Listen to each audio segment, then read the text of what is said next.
how is Mr Gove's dictum about reform of the civil service to be read in the light of Mr Frost's appointment? The minister in the Lords said he was sure that David Frost would display all his skills. Now, the government's been accused of only implementing the spirit of recommendations from a review into bias against ethnic minorities in the justice system in England and Wales. Labour's David Lammy, who carried out the report for the former Prime Minister David Cameron, wanted all 35 of his recommendations implemented. The minister insisted progress was being made. So the position now is that 16 recommendations have been completed, 2 have been rejected, and 17 are in progress. Of those 17 in progress, 11 will be completed within 12 months and 6 thereafter. Let me close by saying this, Madam Deputy Speaker. Enormous progress has been made, particularly in respect to the functioning and fairness of prison. The government needs to go further than my review went.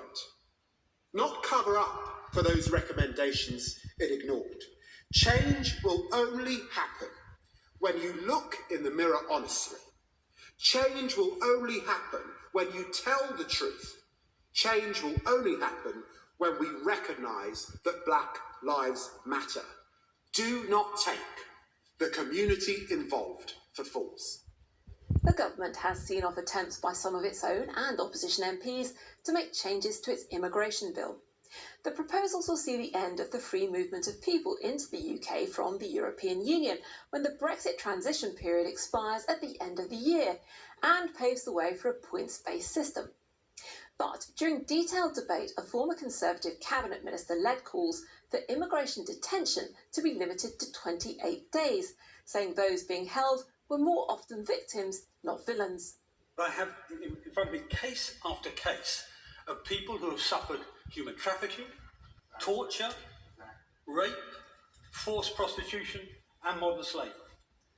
Many are damaged people whom the world has dealt a very, very rough hand.